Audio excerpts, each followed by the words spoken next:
Hello, hello everyone, and welcome to my channel. I am Alice of KHR Arts, and this is my live stream.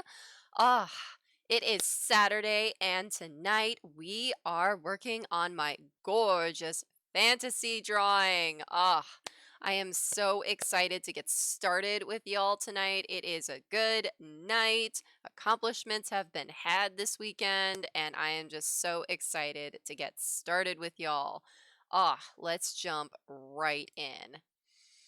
So, for those of y'all who are new to the live stream, I am a digital artist. So, I draw on the computer using my Wacom tablet, and it allows me to basically draw like directly onto the computer. So, how you would normally like draw on a piece of paper, like that's what I'm doing on this tablet, and it like magically appears on the screen. It's amazing. We've had several sessions of working on this particular piece. It's particularly special because this is a redraw, and what that means is that I originally drew this way, way, way back when I was in high school. So, like a bazillion years ago, basically. And then I just recently redrew that drawing. So, basically, taking like all the skills that I've learned since then and all the improvements that I've made since then, and just revamped the drawing, made it like 100 times better, made it so much closer to what my original vision for this piece was. And it's just turning out gorgeous, y'all. I'm so proud of this piece. We still have a lot of work to do. We're on shading right now. We've already shaded a lot of stuff in this drawing, but there's still always so much to do. And fingers crossed that we will finish this drawing this session. And if we do, that means that next week I'll have a brand new drawing for us to work on. So hopefully we can get there. So let's get into it. Let's get into it. It has been a hot minute since we have worked on this drawing. I'm really excited to get back into it. Last time we shaded the little deer musician here. She looks so cute, so beautiful. We're going to shade this blue centaur musician here. Really love her colors. This is so cute, y'all. As always, if any of y'all have some good news to share, please do share in the comments because I love hearing good news. I have some good news to share. Yesterday, I finished my novella, super excited for that, and submitted it to Uncanny Magazine. So, fingers crossed on that. Basically, what that means is that I sent off my novella to potentially be published. So, that is the hope. Hopefully, they like it. Hopefully, they want to publish it because that would be awesome. And I am already starting on my next submission. I have the first chapter of a novel that I have to submit to a contest. There is a prize, there is a monies. Got to get that monies. So that is my next project that I am up to, as well as I'm going to resume working on my art commissions. Oh my god, I've been sitting on some of those for way too long. I absolutely apologize for that. It's been crazy, y'all. I've had so much going on, and I am just eager to get back to making progress on my to-do list and just getting all of that stuff done. We are shading this blue centaur musician right now. That is what we are doing. She's like in the background, but she is still important. We still need to make sure that even background stuff is shaded. I don't know where that is, so we're just gonna color right over it like that. I don't know where the thing is that I'm looking for. The layer is fine. This a wee bit darker. Make sure it's not too dark. Oh, that is perfect. Excellent. Make sure that pops so that we can see that difference. I basically only have about 2 weeks to finish my next submission. Thankfully, it's not going to be as intense as my novella. The submission is I just have to rewrite the first chapter of this novel that I'm going to be submitting. It's going to be kind of like a pitch style thing. That's the what the contest is asking for. And everything's already written. I just that particular novel just needs some major rewrites because it's very, very old. I actually did a once over of it and read some of it and I was just like, "Oh my god, this is garbage." Just utter garbage. The story itself is really great and I'm really excited about it. Just the execution, I'm just like, oh my god, this is ridiculous. This is so bad. So I am excited to get started on that and do edits and just make it be what it's supposed to be. And I mean, that's kind of what this redraw is here, is what we accomplished like, 5 years ago, 10 years ago, whatever, of course, is going to be just ridiculously bad compared to what we can accomplish now. I mean, at least I would hope so. When I look back on my old writing, I'm not like ashamed of it, like, oh my god, like this is so terrible. Like, it's more so that it's just like, I'm like, wow, I've improved so much since then. I'm so glad that my skills are so much better than that now. Being able to keep improving, keep those skills moving forward is just really, really important to focus on. Because I see a lot of creative people, they'll like really get down on their old works and like even be like ashamed of them. And I don't think that anybody needs to be ashamed of their old work because it just shows how far you've come. I should hope that whatever you did 10 years ago looks like garbage compared to whatever you did yesterday. That's kind of how it's supposed to work. It's a little fun for me to see, like, wow, this manuscript, like, I thought this was so great. And now I'm looking at it and I'm like, yee. So I got a lot of work ahead of me, but thankfully it's definitely not going to be as intense as my novella. It's a far lower word count. As I always say, I don't consider my fellow writers or my fellow artists competition. I firmly believe there is enough room for everybody. And even if I am submitting to the same place as somebody else and it's like a contest setting, there can only be one winner or like however many winners or whatever, like I still believe that we're a community. And if your stuff is what they're currently looking for, then you'll get picked. And if it's not, then they'll pick somebody else. It's kind of that thing where I don't believe in getting super competitive with my creative works because I feel like it doesn't serve you. Like, I feel like it doesn't serve you to be competitive with your creative works because it's such a subjective market that it's kind of like if you just focus on your own works, but at the same time, be a part of the community and help build other people up, everything in a positive way. Like, don't worry about like being competitive and like to sabotage people, or anything stupid like that. Because I just see it as that if it's meant to be for you, then it's meant to be and it'll happen. And if it's not, then it's not and it won't. It's just best to kind of like keep your eyes on your own paper. Don't worry about what other people are doing. Worry about what you're doing, and you'll get to where you need to be. Can do some lines for her tail. It's looking a little bit flat. Let's fix that up. What I'm doing right now is the shading process where I'm just like, trying to get the shadows and the highlights and just really bring this drawing to life, add that kind of like 3D quality here, which really is a lot more difficult than a lot of people realize. Trying to get that sort of effect. I don't know what's going on here. It's very confused. Okay, let's see. See how that looks compared to that. Oh, that is way too dark. Okay, that's better. Not doing what I want it to. Okay, there we go. Make sure we color in the lines. Very important. Oops, wrong layer. That happens a lot here. Oh, the worst is when I've been like drawing for a while and then I realize I'm on the wrong layer. I'm like, no, that is the worst, y'all. The absolute worst. You don't want to be drawing on the wrong layer. Okay, let's take a step back. Oh, she is looking so pretty so far.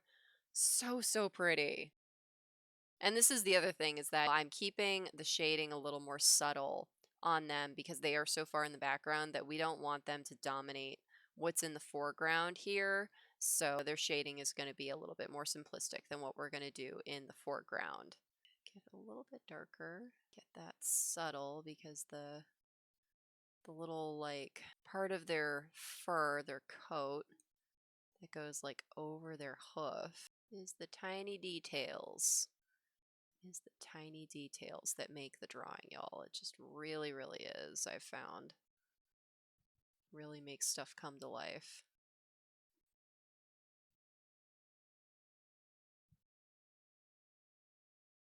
Ah, love that.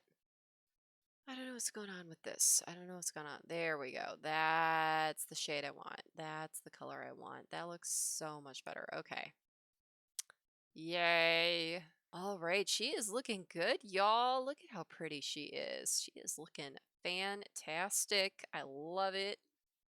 All right. So let's focus on the next shading item over here. Our little zebra friend. This one is going to be kind of tricky just because it's black and white. And sometimes that kind of shading can be a little bit tricky. All right, you know what? I don't know why I make this more difficult for myself than it needs to be. We are going to, there we go. Turn off that layer so I can see what I'm doing. She's supposed to have a fold here. Yeah. It's supposed to be like that. Yes. Okay. Anatomy. It's amazing how such a small detail as like the way that skin can fold, and if you do it the wrong way, just how jarring it can look. Oh my god, what is this line? What is this? Where is it? Ha.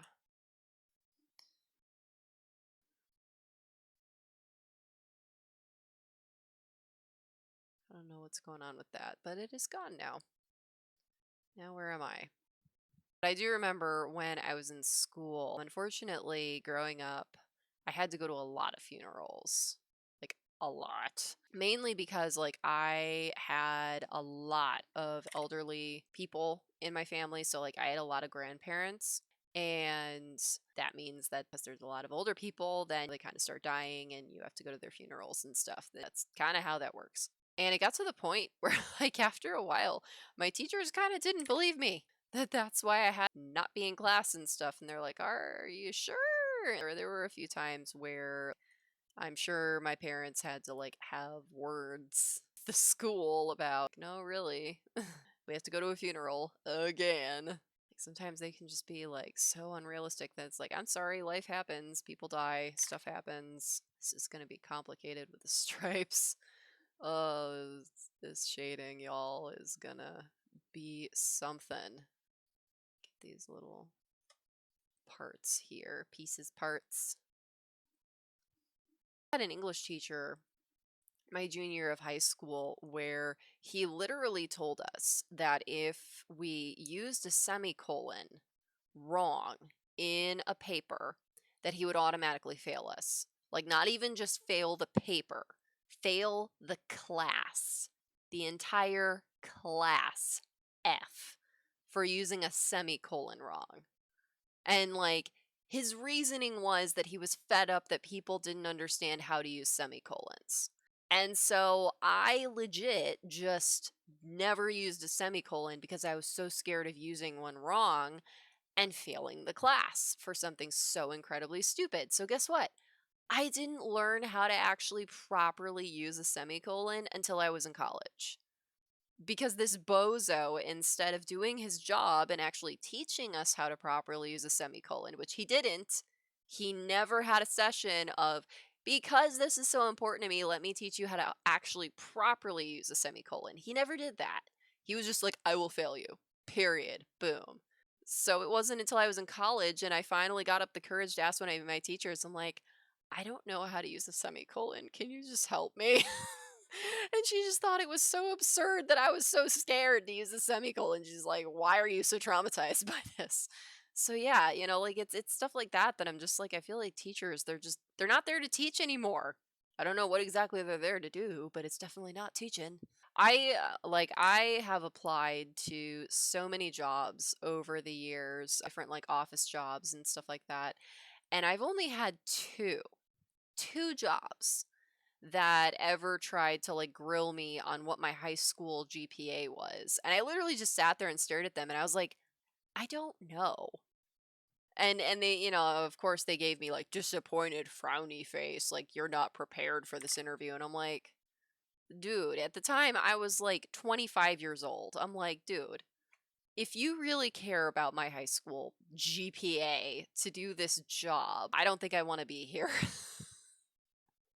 I don't think this is the right job for me if that's your priorities, is that you care so much about what my high school GPA was. Like, because college GPA, sure, totally understand that. Because, I feel like when you go to college, like, that's really more what your skills are. That proves more like, okay, here's how proficient I am in my skills, sort of thing. But in high school, like, that's just general education. That's not necessarily going to tell them how good of an engineer or how good of a salesperson or how good of an electrician or whatever you're going to be. Like, your high school GPA is not going to tell them that, and thinking that that's important information I need to know like 10 years after the fact is just bogus. If you want to go scour my records and find them for yourself, knock yourself out. I really don't care.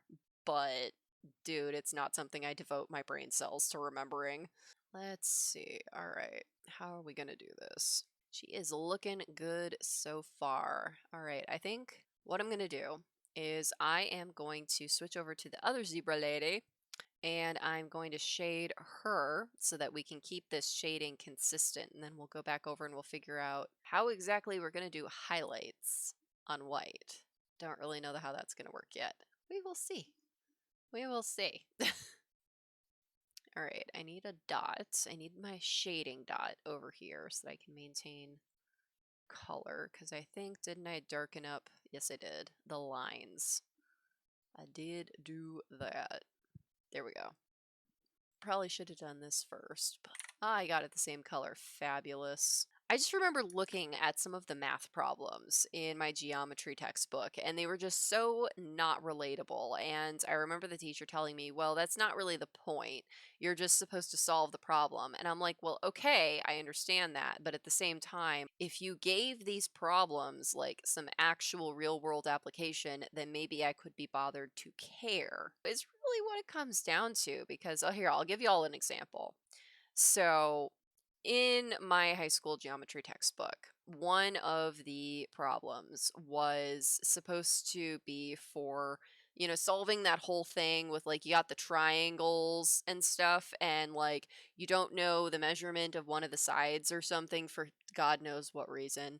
And you're supposed to figure out what it is using a whole bunch of geometry math to figure out what, whatever that missing side is. And so for that, they gave us this god awful problem where they're like, okay, pretend you're on Easter Island. And I'm like, first of all, what the am I doing on Easter Island? Either I washed up on a shipwreck there or I'm, for some reason I don't understand, on vacation there. So, number one, place I'm probably never going to go in my life. Number two, oh, you're standing on the beach and you see, the Easter Island heads, those big head stone statue things. And this statue is blah, blah, blah feet tall. And I'm like, okay, fine. I don't know how I know that information, but apparently I do. And apparently I care, which I don't. And then they're like, okay. And so the sun is at whatever o'clock in the sky. And because here's a fun fact, y'all. I don't know how to tell time. I actually don't know how to tell time. I actually never learned how to tell time on a traditional clock. I only know how to tell time on digital clocks.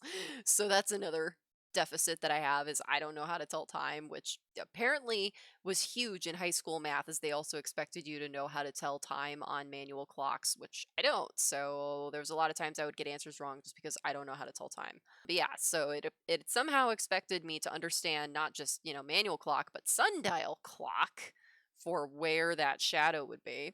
And then it's like, so based on how tall this island head is, and based on the time o'clock that the sun is hitting this Easter Island head, how many feet long is the shadow? So like that's the triangle, is like the straight part is the statue.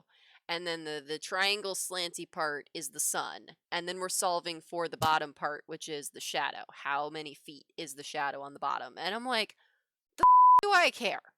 What on God's green earth do I care how many feet this Easter Island head shadow is at 3:12 p.m.?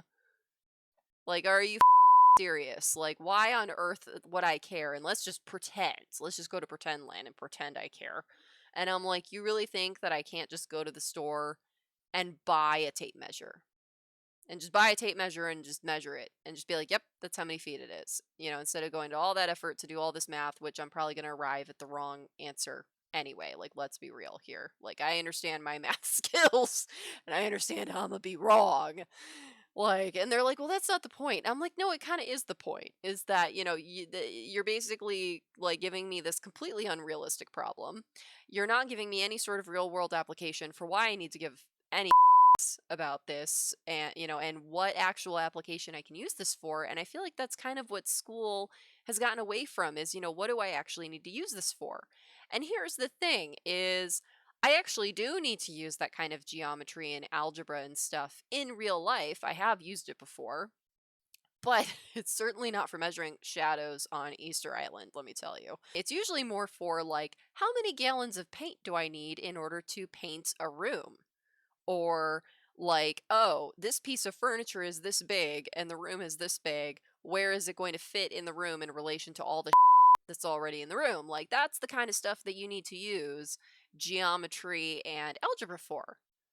Let me tell you, there were never any math problems in my high school textbooks that had to do with actual real world applications like that, with figuring that kind of stuff out that I've actually had to use in my adult life. And you know what? It would have made a difference if the problems in those books had those real world applications, because first of all, it would have made it more relatable to me. That teenage me wouldn't have been like, well, I already don't give a about answering, you know, figuring out the answer for this math problem. But then, two, it would have prepared me later in life to be able to understand, oh, when I actually have to go do this adult thing, go to the paint store, you know, whatever, I will be prepared and know this is the information I need to be armed with in order to do a thing. Go figure, actually preparing people for the adult world. What a novel concept. You would think. You would think. Taz, egg. Chickens are descended from dinos. Dinos laid eggs back in the day. I love that answer. That is so cute. I love that. But yeah, because Columbia was an art school, they did have gen ed classes that were basically like for people, where they were like, wow, you're, you know, basically an idiot at this, and we recognize that you're here for like painting or dancing or, you know, whatever, like not math. So here's an easy class. It's basically all I had to do was just do the homework, and I got an A. It was great. I was that kid that had problems with authority in school. Can't you tell? I was that kid. All right, all right. We're going to stop talking about math now. We're going to stop talking about math. I have a fun story for y'all. I don't think I've told y'all this story yet. And let me tell y'all, it is a treat. It is an absolute treat. So strap in. Okay, so another fun high school idiot teacher story for y'all. My sophomore year of high school, I had a chemistry science class. It was required. It was basically freshman year, you had to take biology. Sophomore year, you had to take chemistry. And then your junior year, you could take whatever you wanted. You had to take 3 years of science, but the third year, you got to pick what you wanted to take. I took advanced biology because I'm a nerd. Nerd alert. I did not do good. I did not do well in chemistry. I'll just say that right now. Fun fact, it also didn't help that the teacher was an idiot. So my best friend in high school, her dad works at Argonne Labs. Like, he's like an actual legit pew pew lasers scientist. Like, he's a super smart dude. And we would bring home our homework for him to help us, because it was stuff that he actually worked with like every day as a scientist. And he actually told us that our teacher was teaching us stuff that was wrong. Like, the material that our teacher was teaching us was incorrect. So first off, right off the bat, Apparently, our teacher was teaching wasn't even correct. Second of all, just to give y'all an idea of just how chaotic this science class was and just how inept this teacher was. So, for one of our labs that we had to do, we had to measure how many calories were in a single Cheeto, actual like snack chip thing, like orange Cheetos. And we had to do that by, we had this little apparatus thing with the Bunsen burner and all that stuff, where we had like a Coke can, and we had to put it upside down over the Bunsen burner flame. Or no, I'm sorry, it was right side up. We had to like fill the Coke can with water, like a certain amount of water, and we had to put it over the Bunsen burner so that it would like boil the water. And then we had to put the Cheeto like, or no, I'm sorry. I don't really remember how it was set up. I just remember there was a Coke can full of water, there was a Cheeto, there was a whole like stand thing that it was all like on and stuff. And the important detail here is, in order to measure how many calories, we had to light the Cheeto on fire.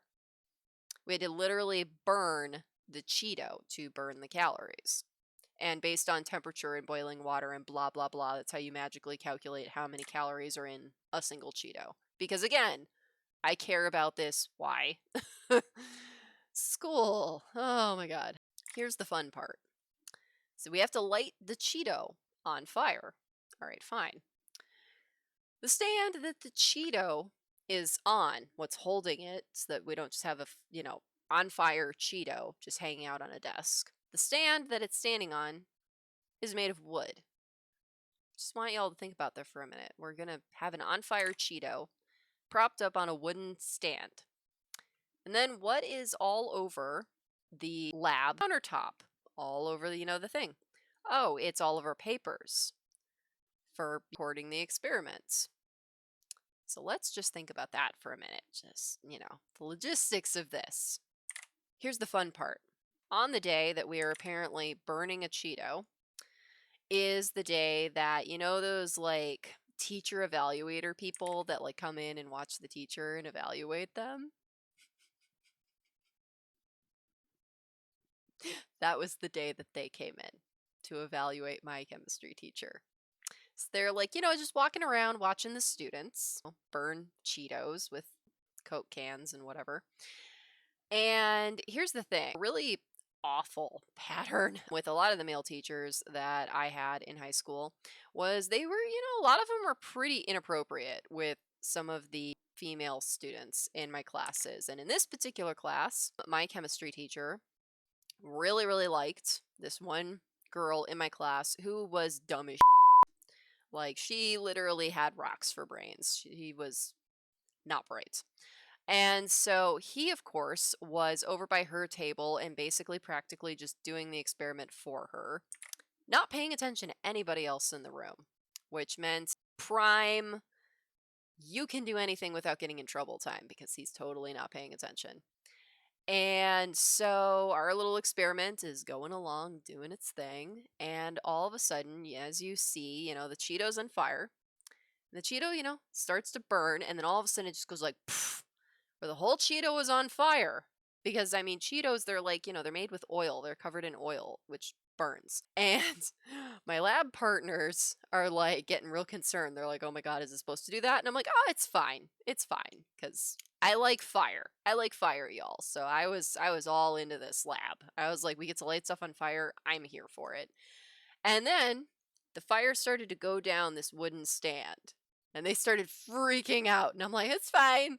It's fine. I got this. I'm watching this. I want to see where this goes. Goes all the way down the stand. They're like trying so hard not to freak out, because at this point now they're terrified they're going to get in trouble. And I'm just sitting there watching it. And then it hits the papers on the counter and just goes, woof. And that's when I'm like, okay, fun fire time is over. Grab a beaker. Grab like just a random empty beaker, like it didn't have stuff in it before. Shove it in the sink, fill it with water, and just go boom, just dump it. Everything on the table is wet now, but there's no more fire. And of course, while all this craziness is going on and my lab partner's just losing their like, oh my God, we're gonna get in so much trouble. The evaluator person, the teacher evaluator person, is standing right there watching this whole thing unfold. And then that's when, at that moment, after I had dumped the water all over the desk, that's when our teacher decided to walk over, to bumble on over and be like, oh, I'm gonna see what the rest of the class is doing. Saw all the water on the table, and he's like, oh, what happened here? And my lab partner's just like, and I just look at him and I'm like, we accidentally spilled. And he was just like, okay, and wandered off. I am pretty sure he did not get a good score on that evaluation. But yes, I lit my chemistry lab on fire. Literally. So there you go. That is basically in a nutshell the ineptitude of many of the teachers at my high school back in the day. That whole thing that happened. that was allowed to happen, that was capable of happening. That happened. I'm like talking so much I'm not even doing what I'm supposed to with my drawing right now. Taz has redeemed story time. Okay, let's see. All right, I got a good one. We are going to take a little look at what we've done so far. I'm going to have some sugar. We're going to evaluate what we're doing with this shading because it is very challenging to figure out how to shade on black and white with the highlights and the shadows, because you can't really do shadows on black and you can't really do highlights on white, so it's a little complicated. This is definitely a challenge, but still making it look three-dimensional.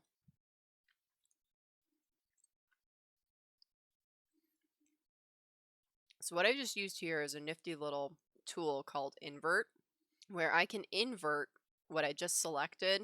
So I selected everything outside of our zebra lady and then inverted it so it only selects her, rather than trying to tap through and select all these individual stripes, because we're not doing that. As I have said in the past, I used to work full-time as a professional model, like, like fashion, taking pictures, photo shoots, like that kind of model. And I used to go on tours. I actually used to tour nationally. And it's nothing like America's Next Top Model, that TV show. It's very much, I drove everywhere in my car. And I was very much responsible for myself. Didn't have anybody helping me out with like bookings or anything like that. Like it was me, myself, and I. However, being a part of that industry, I met a lot of really cool people, made a lot of really great friends, some of which I am still friends with today. And we kind of, near the height of my career, we kind of created this like crew, basically. We would go on these massive tours like all together. And at the height of it, there was like 30 of us.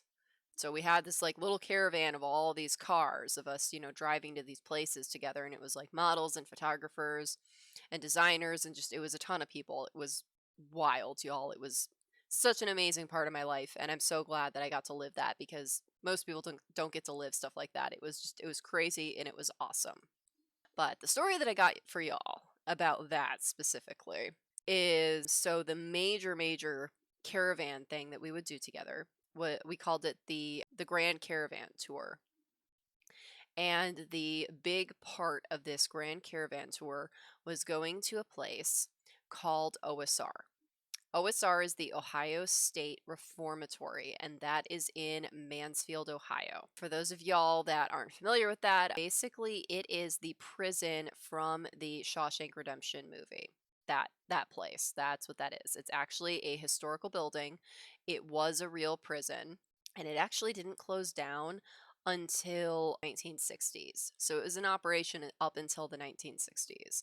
And then it was abandoned and largely like stood empty and was broken into by a lot of people, and then it was bought by a historical society, and they've been slowly restoring it. But every year there is an event that this local photographer puts together where he has people pay to basically walk in this place and be able to like take pictures and do crazy fashion stuff and like all that kind of stuff. And so we were like so into that because it's like the perfect adventure of funness. It's, photo shoot time plus ghost hunting time plus just be crazy obnoxious in a crazy amazing awesome building. Like, what's not to like, honestly.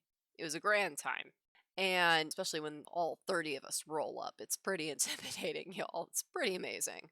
And so as we did these tours, they started getting bigger, not just with the amount of people, but the amount of locations that we would tack on. And at the height of it, we ended up also adding on the Trans Allegheny Lunatic Asylum in West Virginia. Same sort of deal, big abandoned insane asylum that a historical society bought, and they've been renovating it and restoring it and stuff. And there were a few other locations that we also added on to this like tour that we basically, it was over the course of like a week that we would do this. And it was super intense, but it was super, super fun. On one of these tours, it was near the end of my career because the end of my modeling career at the same time was around when marriage was starting to fall apart and when divorce was really starting to become a reality. Not going to go into that. That's a whole other thing that we're just not going to get into. But it was pretty obvious at that point that stuff was going in a handbasket, and my friends were very concerned for me. And so OSR, the Grand Caravan and OSR and all that seems like the perfect like vacation for me basically to just kind of get away with my friends and have fun being a crazy person and just not thinking about my problems for a week. And one of the big things with us doing this is there's also a lot of partying that happens. So we would actually also bring along a lot of booze on these caravan adventures. And of course, right off the bat, gonna say this, there was no drinking and driving. Period, end of sentence. Never allowed. Never, ever, ever. Don't drink and drive. Super dangerous. I've had some friends who died because they got hit by drunk drivers. Serious business, y'all. Anyway, the drinking would happen late at night in our hotel rooms, at the end of the day. That's when the party, party hardy would happen. So, it was wild, y'all. It was wild. And so there was one of the nights on our tour, we were in West Virginia. So I just want y'all to keep this in mind. This is West Virginia. Super rural area, super absolute middle of nowhere where we were in West Virginia because we were staying to go to the lunatic asylum, which was just in the middle of nowhere. And the the locals there, it was I'm not gonna lie, it was a little scary, like having a whole caravan of weirdos basically, of just weird city folk, gay people, sparkly people, people of different races. Yeah, it was a little bit scary being in that town. But yeah, at the hotel that we were at, I was having a particularly rough time that day. Like, basically, after all the excitement of the day had worn off with, I don't remember if it was the day that we actually went to the lunatic asylum or if it was the day before we went to the lunatic asylum, but I do remember we were in West Virginia for 3 days. So we were there the day before we had the asylum booked, and then we were also there like the day after. So we were able to sleep, have a full day at the asylum, and then sleep at the hotel, and then leave that morning so that we were all refreshed and able to get back on the road. So, I don't remember which day it was, if it was the day before or it was we had just gotten back from the lunatic asylum. I'm guessing it was probably the day before, is my guess. I really, really think so. And, by that point, we had already been at OSR. So we had already had a full thing. And with OSR, it's not just OSR, it's also in Ohio. There's this place that we call the Brickyard, this other abandoned location that we like to shoot at.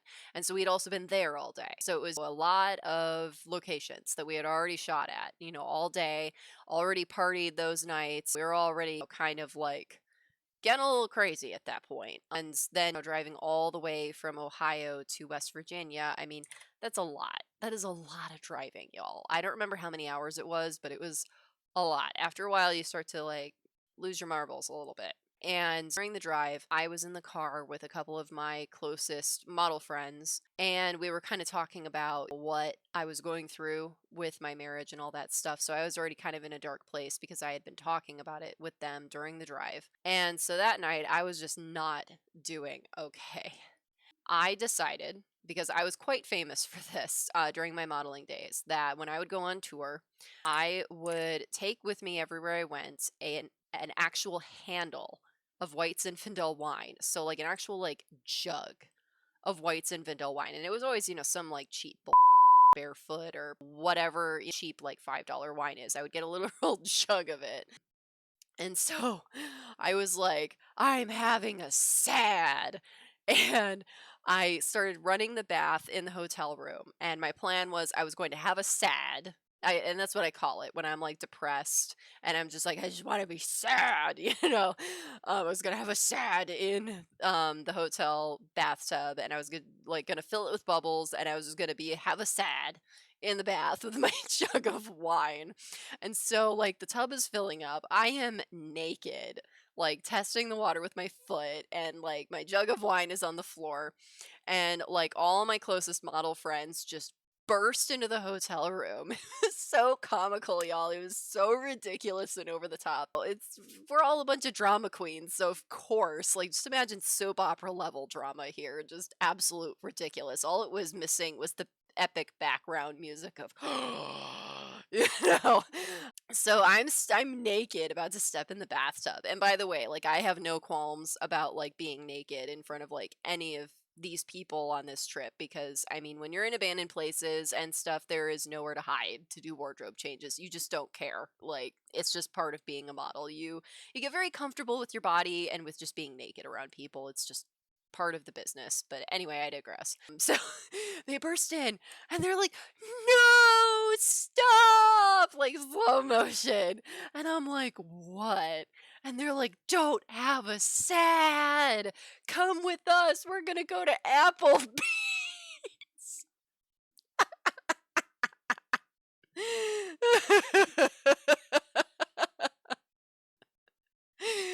Oh, because in this teeny tiny little town, like the only restaurant they had was like a single Applebee's. So that was where we were gonna go. It was the most silly, dramatic thing ever. They're like, no, don't have a sad.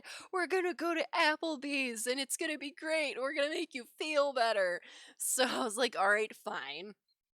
Drain the water from the tub, put all my clothes back on, got in the car, we went to the Applebee's, and we had the most obnoxious best time. And I am so glad that they all cheered me up and were like, don't have a sad. And ordered a ton of food, just had a blast. We're really stupid. And of course, it was Applebee's food. It was nothing to write home about. But that wasn't the point. It was they wanted to cheer me up. Ate a bunch of garbage food that we really should not have been eating, a whole bunch of cheese. And the reason for that is not the whole like, oh, models have to be skinny thing. It's cheese makes you bloat. And so I'm pretty sure that several of us the next day looked like we had big bloated cheese baby bellies. And then we went back to the hotel and all proceeded to get super, super drunk. And we had like several hotel rooms at the hotel because there was a lot of us. And we were all drinking in one of, not our hotel room, but one of the other hotel rooms. And it was on the first floor. And it was one of those like motels where the stairs are like outside of the building. So you have to go out and then go up the stairs. And then there's the little balcony thing. And then there's your room. And they were metal. And so we were like just drunk. And we had to go back up to our room to like sleep for a couple hours. And I say sleep in terms of like it was more like lay down, close our eyes, and then in an hour have to be awake to do a photo shoot, basically. We were like drunk.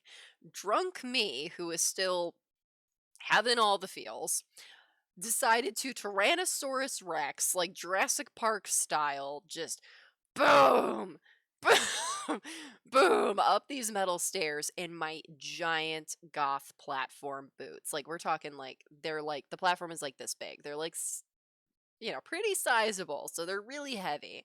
And I'm just smashing up these stairs, and it's like 3 in the morning. And my friends are like, shut up, stop being so loud. You know?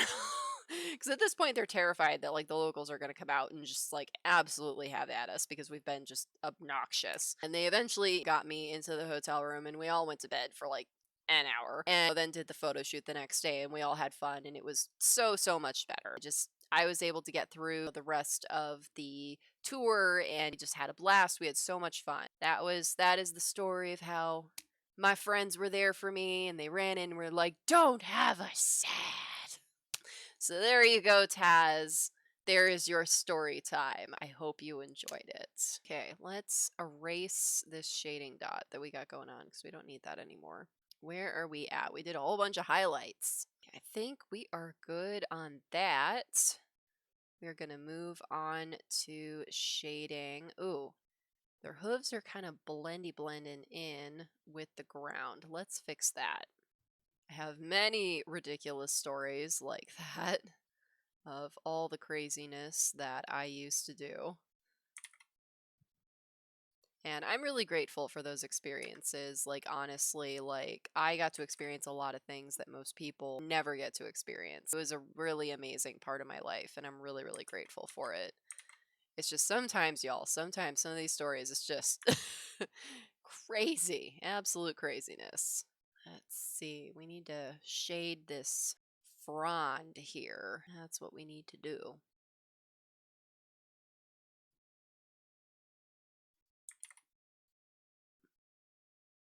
Do this.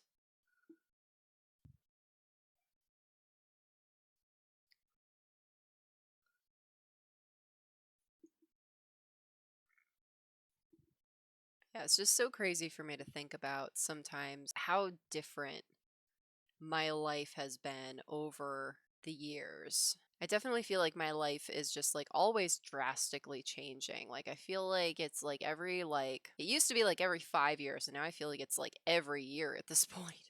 There's always like something crazy going on with my life that just totally just like table flips my life. Like ugh, craziness. It's wild to think about that it really wasn't that long ago that I was going on all these crazy, ridiculous adventures with all my model friends.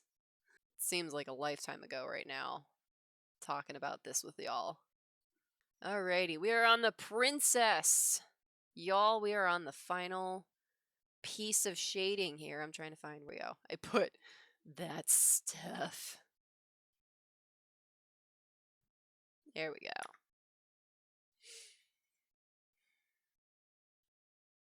Right, we're gonna draw some horsey hair. Make it all pretty. Yes. She is so pretty. Oh, I just love this drawing, y'all. Just so gorgeous.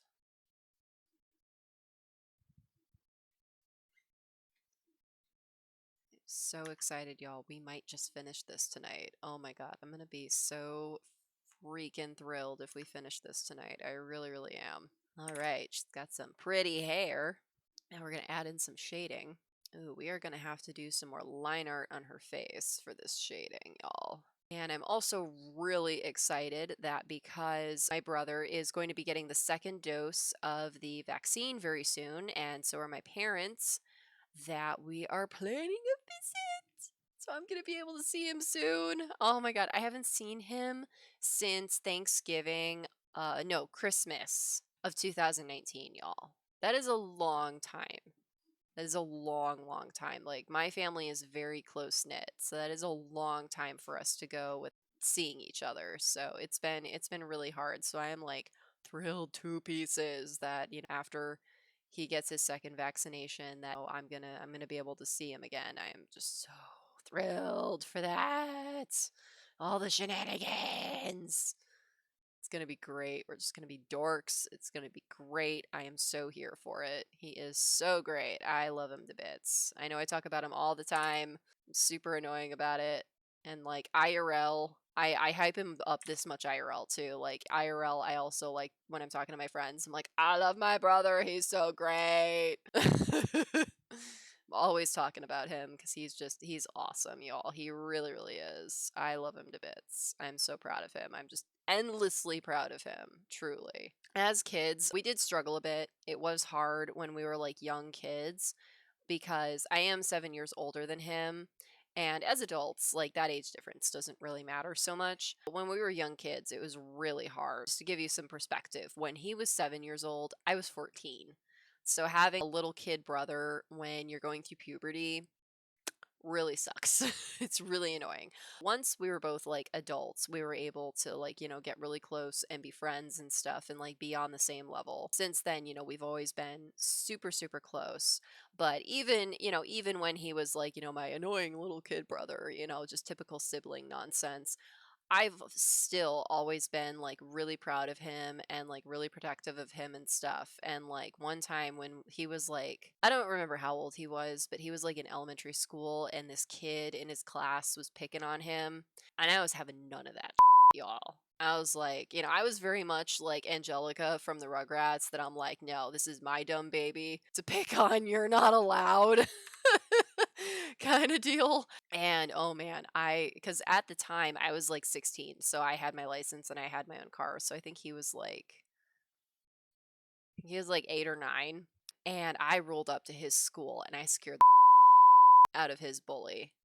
I rolled up full like Marilyn Manson blasting, full goth, absolute scariness, and I was like, "Who do you think you are picking on my little brother?" Kid just about pants. It's Sally, my dumb baby. LOL. Yeah, I was very much like, at that age, I was very much like, I'm the only one that gets to do that. Like, don't you be doing that to my brother. Excuse you. Oh, I was very protective and like he's just such a gentle soul. Like he's just so full of fun and joy and happiness and like anybody who like ever threatened to take that away from him, I just went full mama bear mode and I was just like, "Wow!" Like I got scary real fast, y'all. Me and my brother, like, we've always been close, and it's just how my family is in general. Like, we're all like really close, and like, even with my cousins and my relatives and stuff, like, I grew up basically my cousins like being my siblings. So it's been really hard with the pandemic, not being able to see all those people and not being able to spend time with all those people. And since recently moving back in with my parents, I know I've been like a few shades of annoying because I'm like, oh my God, I have humans that I can talk to. Let me tell you all the things. I've kind of forgotten how to people and I've been a little bit irritating. I know that over the past few days. It's like I have humans to talk to. Hello, how are you? I'm just gonna talk endlessly at you. So I think that's part of why I'm losing my voice, is I've been using my voice the past few days way more than I have over the past like year, which is sad but true. I think I'm gonna blend out more of that lighter shading. Just really make this pop. And I have had people ask me, like, how did I find out that Squishy has gigantism? And it honestly was process of elimination. Is over the past 7 years now that I've had Squishy, just been constantly testing him for everything under the sun. And gigantism was literally like the last thing on the list because it's so rare. It's that whole doctor term, check for horses before you check for zebras. If you hear hoofbeats kind of thing, don't check for the rarest disease first. Obviously, check for obvious stuff that could be wrong with somebody first. And that's what we did with Squishy. And just everything always came back negative, and gigantism is kind of like the last thing that could be wrong with him. So that's what it is, because I don't know how you explain cat has just continued to grow over the past like 7 years and hasn't stopped. And he is not getting treats. He is not getting any extra food. He is on a strict diet. And he still continues to gain weight rapidly. Like, fortunately, there really isn't any other reason why at this point, and it's kind of sad. But I'm glad that I have him. I'm able to give him a good life and make him happy. He is the happiest boy, so I'm glad that I can give him that at the very least. Why doesn't the shading only go on one side of her face? So, for the direction that she is facing, as well as the fact that she is currently sitting under a canopy, So sun is way up here, underneath all of our little shading bubbles up there. Because she's under a canopy, and I kind of shaded them that way as well, but it's not as harsh because their faces aren't as severely tilted down as hers. Like she's basically kind of like this, whereas they're just kind of like normal, like kind of straight up and down, and the other zebra is kind of like tilted up. Whereas the pink centaur, her face is tilted down and to the side a little bit, and also being under the canopy, more of her face is going to be in shadow. So it's kind of like if we have a light source, like, this big sun, omnipresent sort of light source, 'cause it's not going to be like a lamp, which, lamp is very focused, so it's going to be like just above your head, whereas the sun, spreads the light much further than just above your head. So it can, even though there's going to be shadowing straight down from the canopy, it can also like come in from the side on the canopy too. So like if you've ever sat under like an umbrella or a canopy or something, and even though it's coming down, it can still like come into the side, and like, the under the canopy isn't just complete darkness, basically, is the idea. So it can come in like a bit on the side. So that's kind of how this is here, is that it's coming in a bit from the side because her face is pointed down like this. That's why her face is more in deeper shadow like this than the other two, because having her face down like this means that it's going to cast darker shadows on both sides of her nose, because it's going to pull the shadowing from the deepest parts of her nose, as well as under her nose very much, and then very much also under her mouth. And a lot of people don't realize you actually have a deep shadow right here where your chin is. Like there's this part where your lips naturally come out. So it's kind of like they come out right here, and then they come out again for your lower lip, and then they dip down. So this part right here is like the deepest part of the lower half of your face, in between your lips and your chin sticks out, however much your chin, anybody's chin naturally sticks out, but it sticks out further than this little divot you have that goes on, between, it's the midpoint between your bottom lip and your chin. And so there's going to be very deep shadowing, right here, which is why we shaded it that way. And then also the circles under her eyes are going to be darker because she has tilted her head down. And so that overhead lighting like that is going to cause them to be a lot deeper. Whereas if you notice, like I did shade under their eyes, but it's not quite as dramatic as hers is going to be because her face is pointed more down. It'll look a little bit less weird when I add in the highlights on her face too. That's also part of just why the shading is going to be a little more intense on her, just because she is tilting her face down like that. And I'll show you right now, because that's actually what I was about to do, is she's going to have a lot, like a much larger shadow right here on her neck because of this head tilt right here. So it's going to be like that, like this right here, where it's going to be that whole part is going to be shaded because her head is tilted down and covering that part of her neck from being able to be shaded. So in real life, if you ever find yourself like outside, and you're maybe like at one of those restaurants where you're like outside and they have like the little umbrella over your table, notice how other people who are sitting at your table with you, when they're moving their heads and stuff, how that lighting can change, and how with that extreme shading of the immediate shadow of the canopy, but then you have the bright sunlight coming in from the side too, and how that can create very harsh like highlights and shadows on people's faces. So that's kind of what's happening here right now. Always happy to answer art questions. I love that. Love helping out with that. Let's get this line art on so that we don't shade where we're not supposed to. I want it to be lighter. So just like that. Yes. Perfect. A little bit more shading on her nose here. Right in there. Not so severe. There we go. Ah! Adding lines where they don't need to be. Shadowing here where her collarbones are, and the little divot of the neck.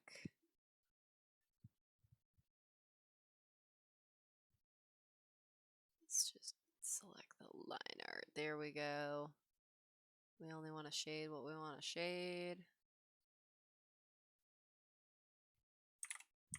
Actually, we need it to be behind this wine glass too, otherwise it's not going to make sense.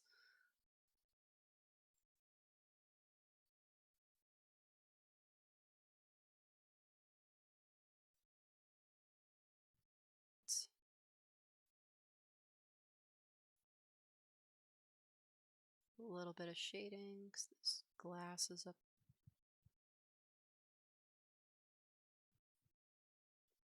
Further here. There we go.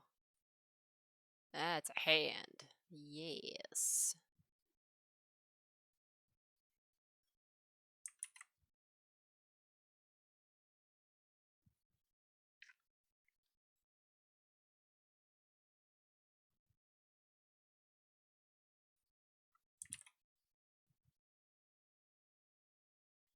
I always get so excited when we're like so close to the finish. And it's not so much that I like want to rush to be done, so much as I just get really excited and I'm just like, oh my God, we're almost there. It's going to be a drawing and it's going to be beautiful. I just love that part of the process. I really do. Yeah, there we go. Push and pull of shadows and highlights. Just figuring out where the lighting is and how to just sculpt out 3D parts. I really love this part of the process. And this has not always been like such a smooth process for me. I struggled for years developing this skill and like understanding how lighting works and stuff like that. Like it's not an easy thing. I have definitely had a lot of practice and learned a lot in how to do this. All right, time for highlights.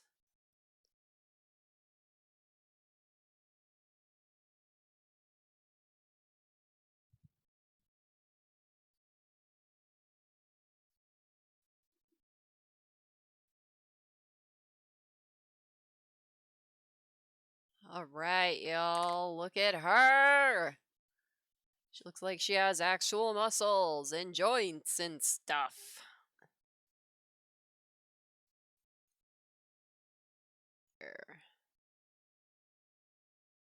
There we go.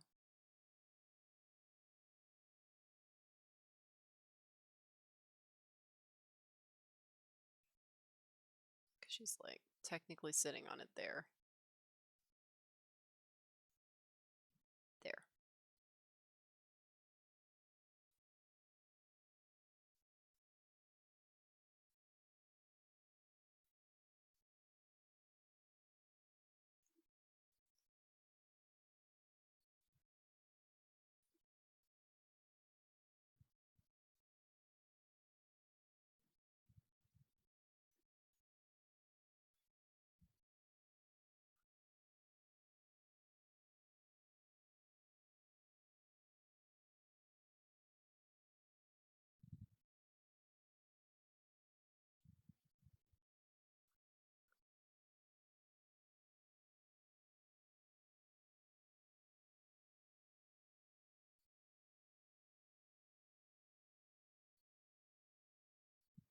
Not the right thing. There we go.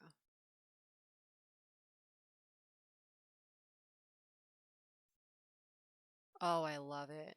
Oh, I love it. She has freckles now. I decided. I decided.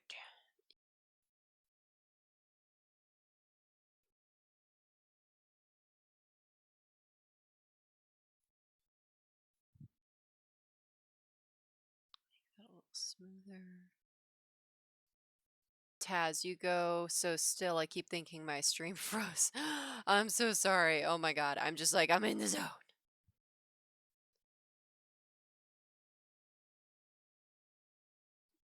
Oh my God, y'all.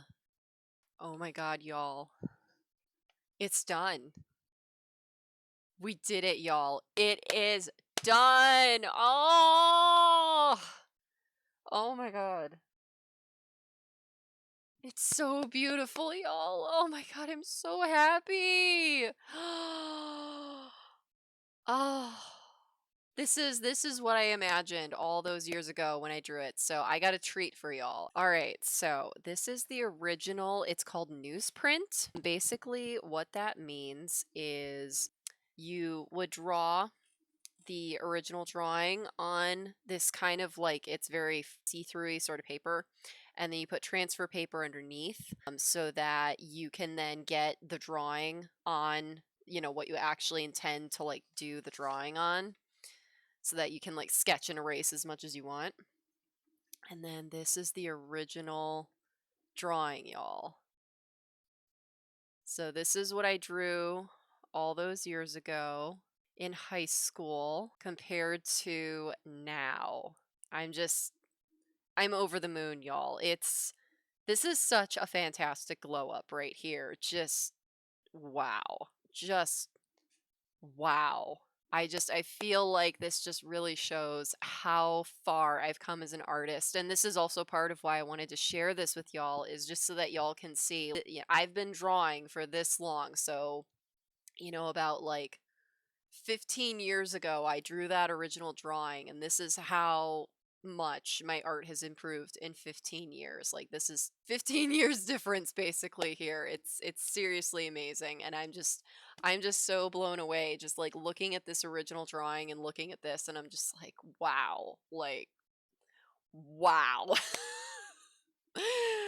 Oh my god, y'all. It has been a blast drawing with y'all, telling y'all fantastic stories, all of the stretching. Thank you for that. Oh, self care is important. I love y'all so, so much. Thank you so much for being on this journey with me and having so much fun with me here tonight. I love y'all so much. Thank y'all so, so much for your support.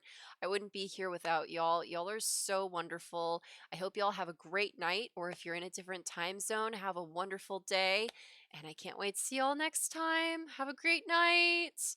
Bye bye.